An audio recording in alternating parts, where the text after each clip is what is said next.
Kia ora. I'm so excited to be joining you to talk today about digital media, racist networks of hate and power. With this conversation, I hope to join the ongoing thread of dialogues across the globe on the role of digital media as architectures for circulating hate. Certainly, this is an issue that has been of global concern, particularly attending to the power of digital media as sites for disseminating hate, for cultivating hate, and for really reorganizing our societies on principles of hate.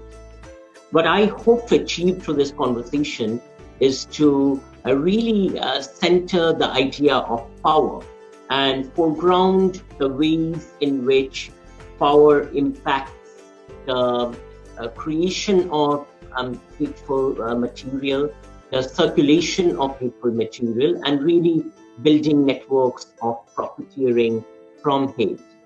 In a nutshell, I hope to join the thread of conversations that actually point to the notion of hate itself being a profitable industry, and connecting then the economics of hate as a site of profiteering to the politics of hate, and the ways in which then mainstream politics thrives on hate and is able to mobilize it in order to create opportunities for consolidating power in the hands of the elite.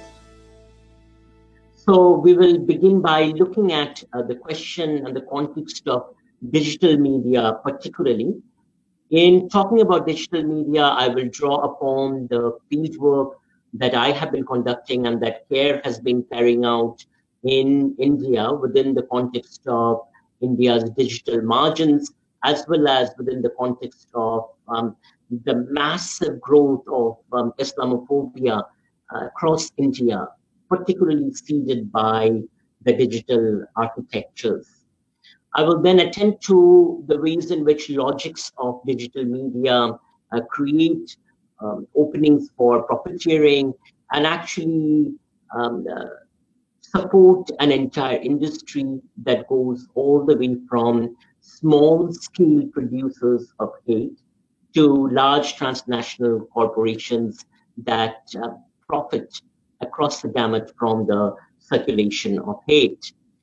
So this idea of hate as profit then will connect to the broader question of power and racism, attending to the role of racism in keeping existing power structures intact.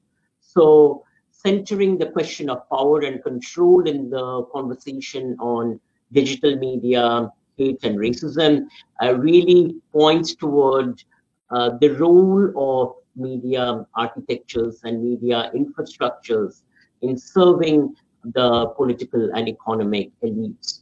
And then we will look at the ways in which power flows within the context of digital racism.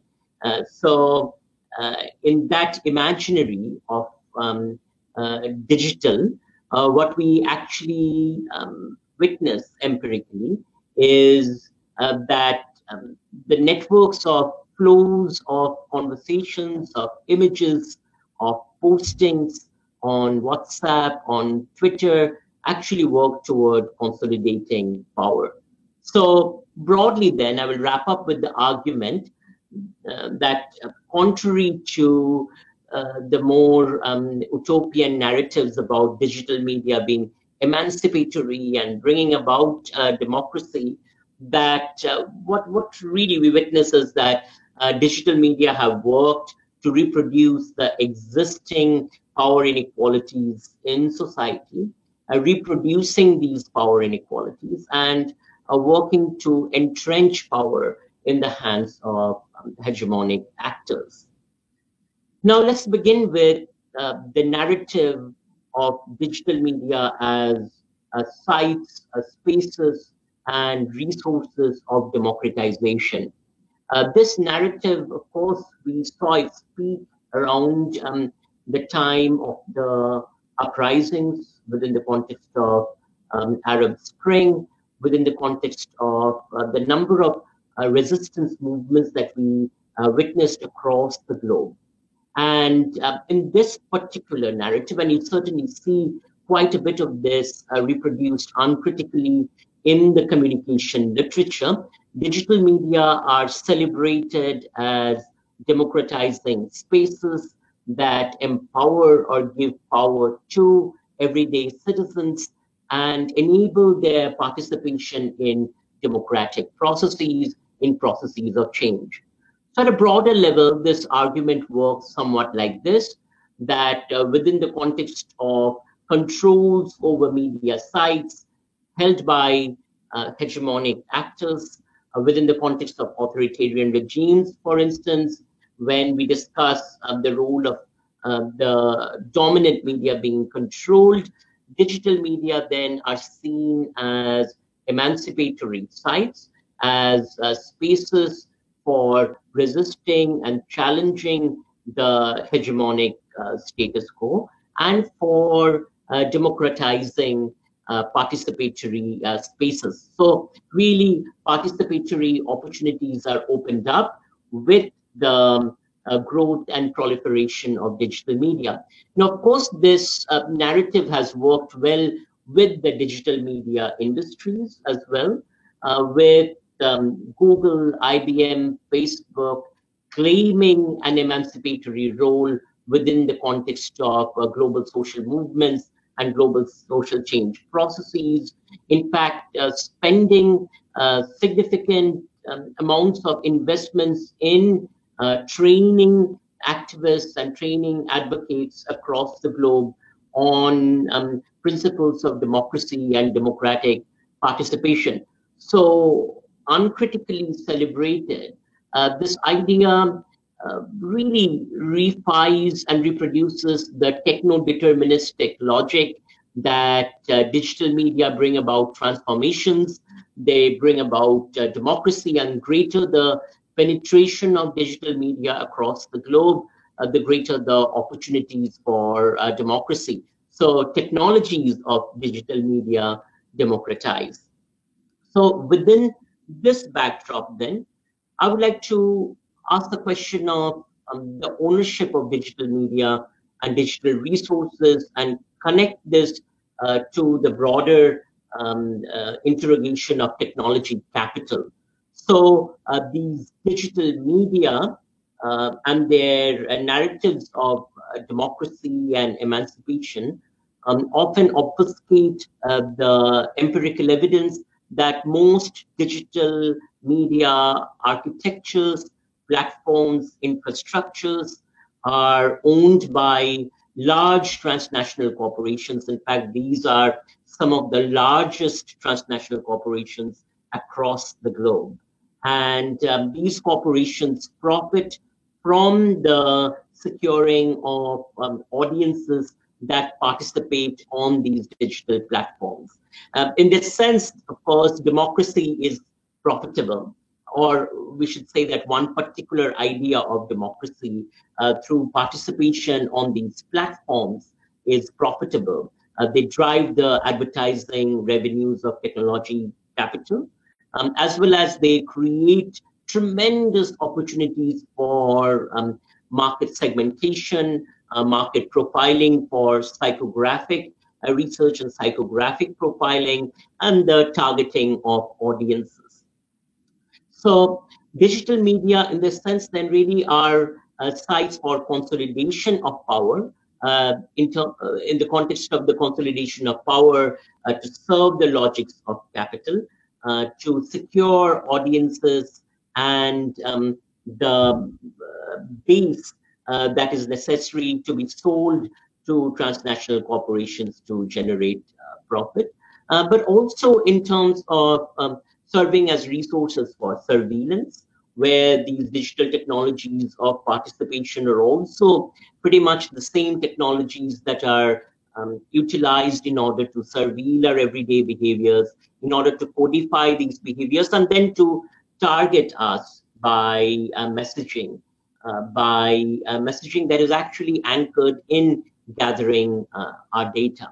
So the tremendous consolidation of power that we witness across the globe is paradoxically tied to this narrative of democratization. Participation itself then becomes a form of profiteering. And although one might argue that this form of participation is sold as democracy, it is anything but democratic, in a sense that the architectures of the conversations, the norms within which one participates, as well as the possibilities that are opened up through participation, are very much constrained within the logics of transnational capital, within the norms, the codes, and the rules that are established by transnational capital. At the same time that we participate on these platforms, the economy of sharing, the economy of liking, the economy of commenting actually is tied to then the turning of our bodies as well as our labor as objects for profiteering. So through our labor, through our participation, through the sharing of our feelings and emotions, we actually turn into opportunities as well as networks for profiteering that supports transnational capital, as well as that hegemonic forces across societies that secure control through our management and governance. So affect or emotion within this sense is circulated across digital platforms as a site of profiteering.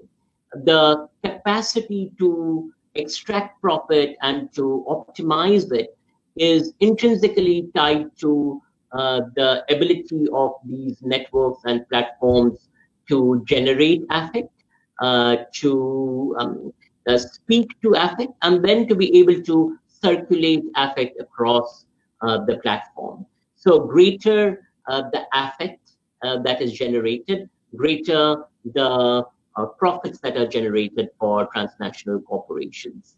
The emphasis then of transnational technology capital is on leveraging the capacities of the platforms to maximize affect so that greater and greater profits can be generated. Now, technology capital in this sense is also intrinsically related to the role of the state.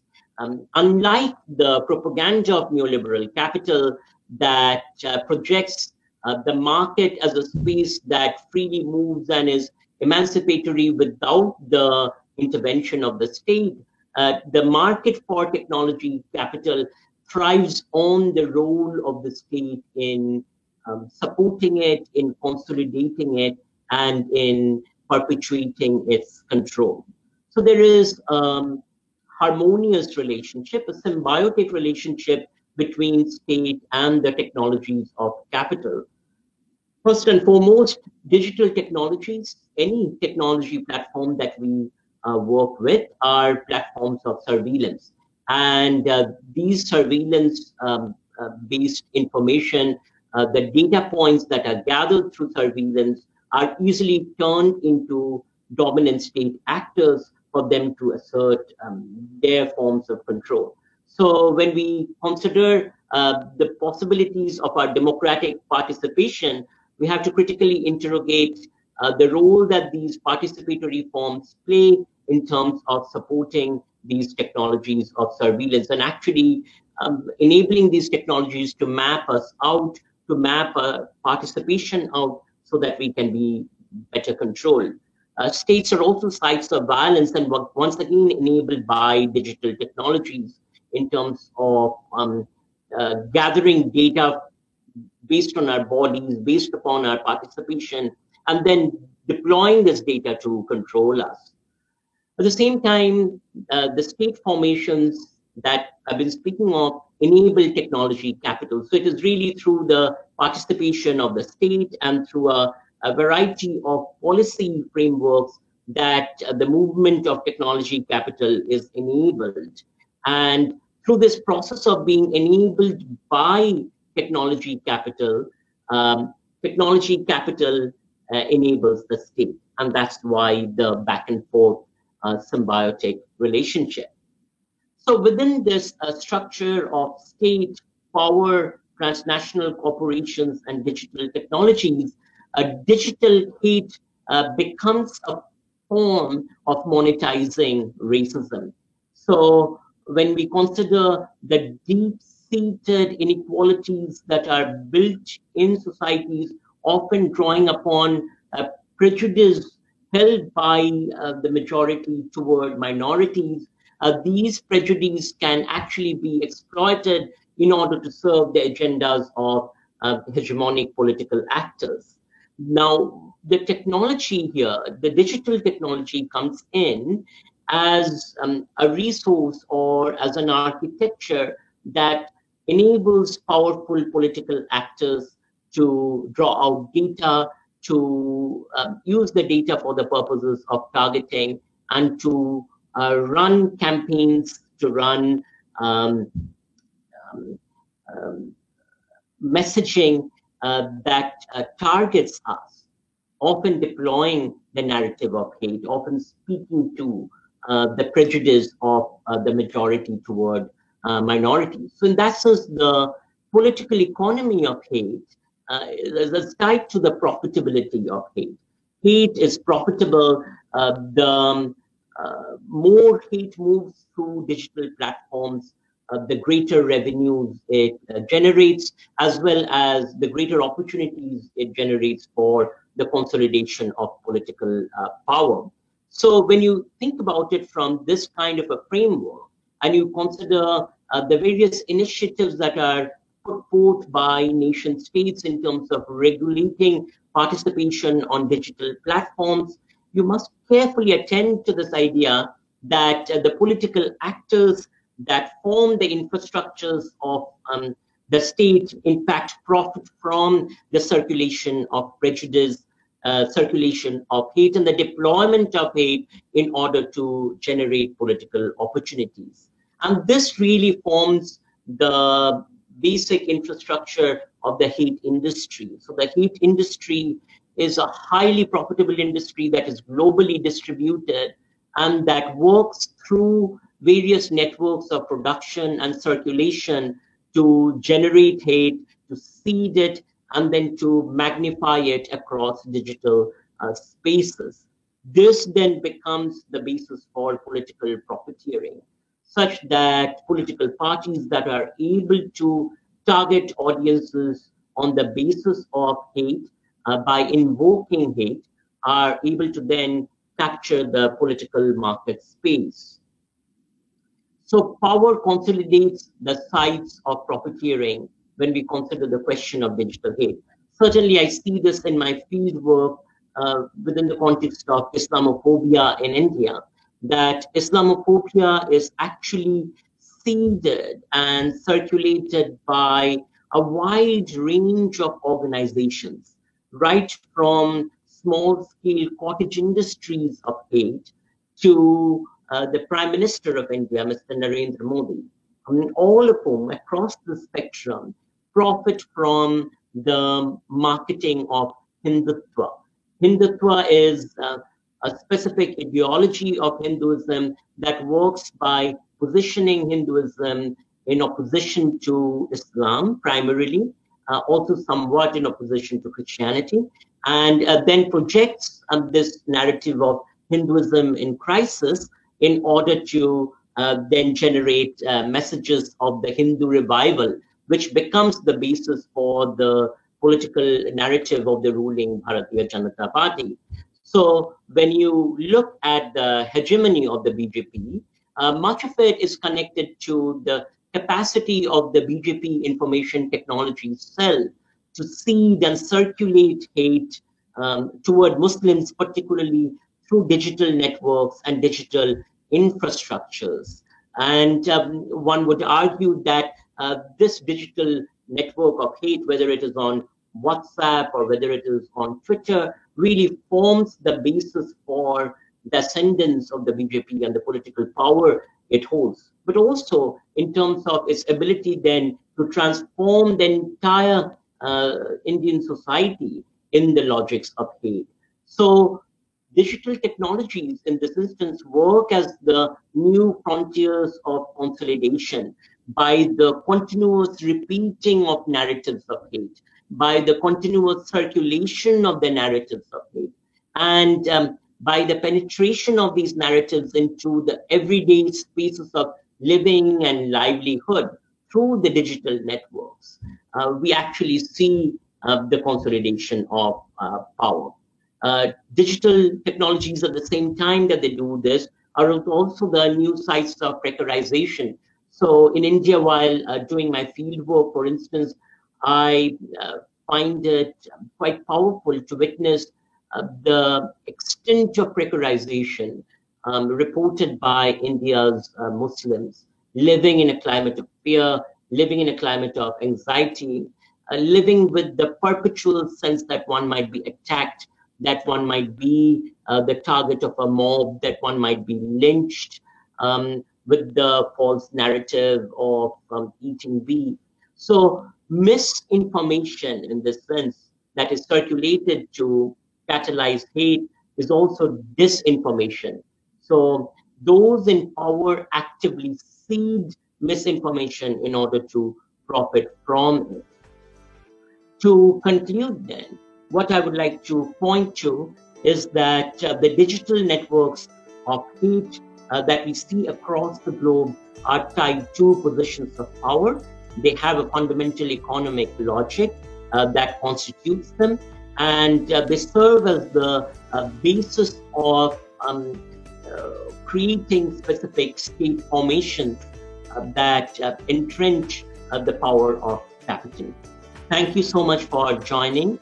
I'm hoping that we would be able to have a longer conversation on this topic. So please do post your questions, and I will time and again log into the session to respond to your questions.